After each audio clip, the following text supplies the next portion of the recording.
Chapter 6. Good information is hard to get. Doing anything with it is even harder. Luke Skywalker. I had long since decided that the main requirement for royalty or its impersonators was an immunity to boredom. Having already chronicled the true tedious nature of performing so-called duties of state, I can only add that waiting to perform them is even worse. There was certainly no rush on my part to meet the king's bride-to-be, much less marry her. After word had come that her arrival would be delayed by a full day, however, and as the day waxed into late afternoon waiting for her early morning reception, I found myself wishing that she would get here so we could meet and get it over with already. All other royal activity had ground to a halt in an effort to emphasize the importance of Posiltum's greeting their queen-to-be. I hardly thought it was necessary, though, as the citizens decked the streets with flowers and lined up three deep in hopes of catching a glimpse of this new celebrity. The wait didn't seem to dampen their spirits, though the flowers wilted only to be periodically replaced by eager hands. If nothing else, this reception was going to put a serious dent in Posiltum's flower crop for a while. Of course, it might also put a dent in all our crops, for the streets remained packed with festive people who showed not the slightest inclination to return to their fields or guild shops when word was passed of each new delay. Haven't the citizens anything better to do with their time than stand around the streets throwing flowers at each other? I snarled, turning from the window. Somebody should be keeping the kingdom during all this foolishness. As usual, J.R. Grimble took it on himself to soothe me. Your Majesty is simply nervous about the pending reception. I trust his wisdom will not allow his edginess to spill over onto his royal subjects. I was assured when she crossed the border that she would be here this morning. Morning! Ever see the sun set in the morning before? Undoubtedly, she was delayed by the condition of the roads. Oh, my bad. Undoubtedly, she was delayed by the conditions of the roads, General Bad Axe offered. I love you too. I have told your Majesty before that our roads are long overdue for repair. In their current state, they hinder the passage of travelers and troops, should our fair land come under attack. Grimble bared his teeth. And His Majesty has always agreed with me that repairing the roads at this time would be far too costly, unless the general would be willing to significantly reduce the size of his army, that we might use the savings from wages to pay for the road work. The general purpled. Reduce the size of the army, and you'll soon lose that treasury that you guard so closely, Grimble. Enough, gentlemen, I said, waving them both to silence. As you've both said, we've discussed this subject many times before. It had been decided that rather than having the king of Posiltum sit and fidget in front of the entire populace, that he should sweat it out in private with his advisers until his bride actually arrived. Royal image and all that. Unfortunately, this meant that since morning I had been confined in a small room with J.R. Grimble and Hugh Badax for company. Their constant bickering and sniping was sufficient to turn my already dubious mood into something of record foulness. Well, while we're waiting, perhaps you can each brief me on your opinions of my future bride and her kingdom. But, Your Majesty, we've done that before, many times. Well, do it again. You're supposed to be my advisors, aren't you? So advise me. General Badax, why don't you start? Badax shrugged. The situation is essentially unchanged from our last briefing. Impasse is a small kingdom. Tiny, really. Less than 1,000 citizens altogether. They claim the entire Impasse mountain range, from which the kingdom gets its name, and which is the bulk of their military defense. Their claim stands mostly because the mountains are treacherous and there is little or no reason to venture there. At least 95% of their population is concentrated along the one valley through the mountains. They have no formal military, but rather a militia, which suffices as there are no less than 5 passes in the main valley where a child with a pile of rocks could hold off an army. And they have plenty of rocks. Their main vulnerability is food. The terrain is such that they are unable to support even their small population. And as they are still at odds with the kingdom at the other end of the valley who originally owned it, they are forced to buy all their food from us, at prices even a generous man would call exorbitant. Supply and demand, Grimble said with a toothy smile. Wait a minute, General, I interrupted. If I understand this right, Impasse is not a threat to us militarily because of its size. If anything, it guards our flank against attack from the pass, right? Correct. Which it is already doing. Also correct. Seeing an opening, I hurried on. We can't attack them, but from what you say, they don't have anything we want. So why are we bothering with this marriage alliance? The general looked pointedly at Grimble. Because even though Impasse is people few and crop light, they are sitting on the largest deposit of precious metal on the continent. The Chancellor of the Exchequer supplied. Precious metal. Oh, you mean gold. Precisely. With the alliance, Posiltum will become the richest kingdom ever.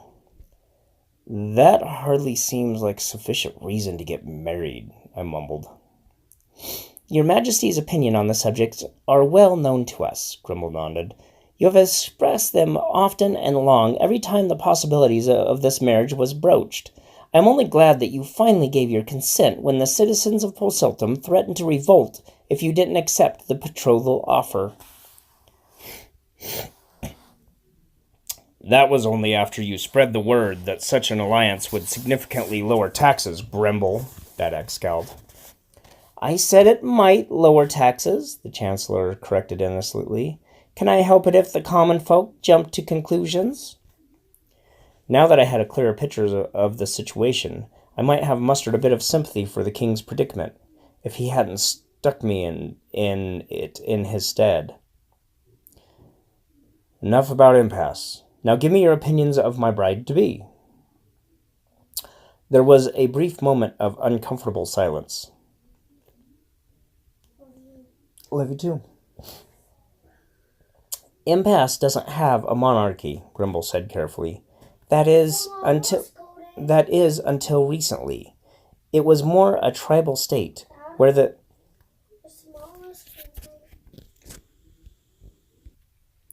Okay, and back to it.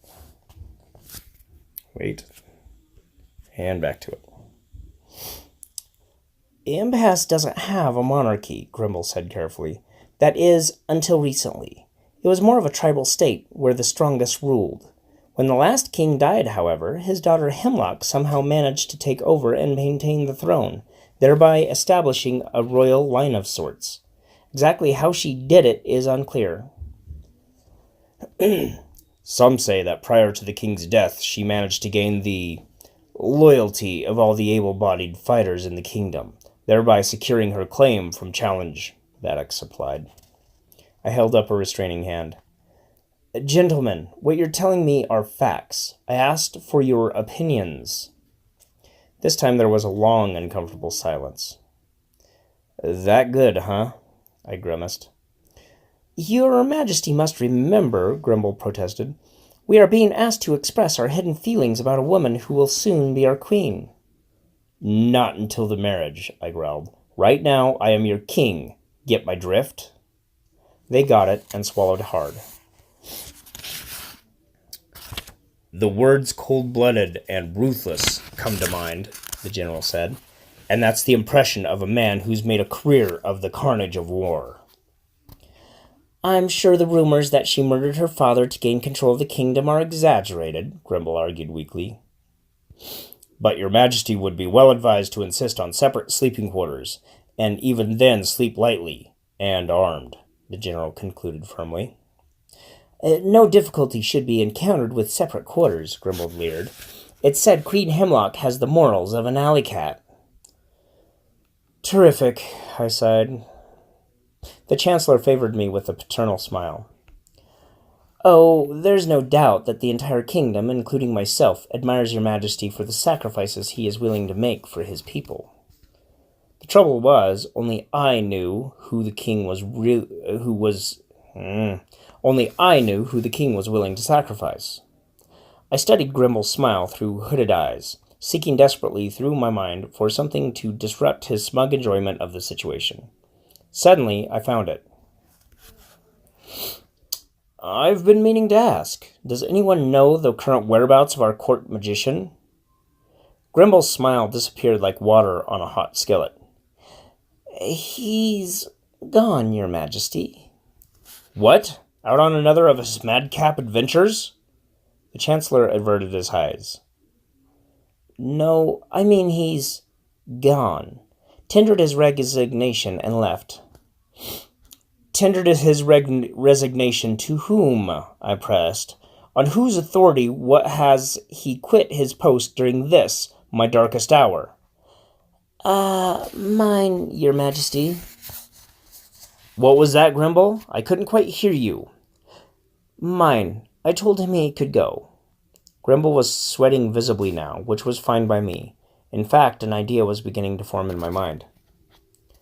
Knowing you, Lord Chancellor, I would suspect money is behind the great Skeeve's sudden departure. In a way, Grimble evaded. You might say that. Well, it won't do, I said firmly. I want him back, and before this accursed marriage. What's more, since you approved his departure, I'm holding you personally responsible for his return. But, Your Majesty, wouldn't know where to start looking. He could be anywhere by now. He can't have gone far, Bad Axe volunteered casually. His dragon and unicorn are still in the royal stables. They are? The Chancellor blinked. Yes, the General smiled. As you might know if you ever set foot outside of your counting house. See, Grimble, I said, the task I set before you should be easy for a man of your resources. Now off with you. The longer you tarry here, the longer it will be before you find our wayward magician. The Chancellor started to say something, then shrugged and started for the floor. Oh, Grimble, I called, something you might keep in mind. I heard a rumor that the great Skeeve has recently been disguising himself as me for an occasional prank. Like as not, the scamp is parading around somewhere with his royal features on his face. That tidbit alone should help you locate him. Thank you, Your Majesty, the Chancellor responded glumly, reminded now of the shape-changing ability of his supposed quarry. I wasn't sure, but I thought General Bad Axe was stifling a laugh somewhere in the depths of his beard as his rifle trudged out. How about you, General? Do you think your men could assist in passing word of my royal summons to the great Skeeve? That won't be necessary, Your Majesty. With sudden seriousness as he approached me, laid a hand on my shoulder, and stared into my eyes. Lord Magician, he said, the king would like to see you.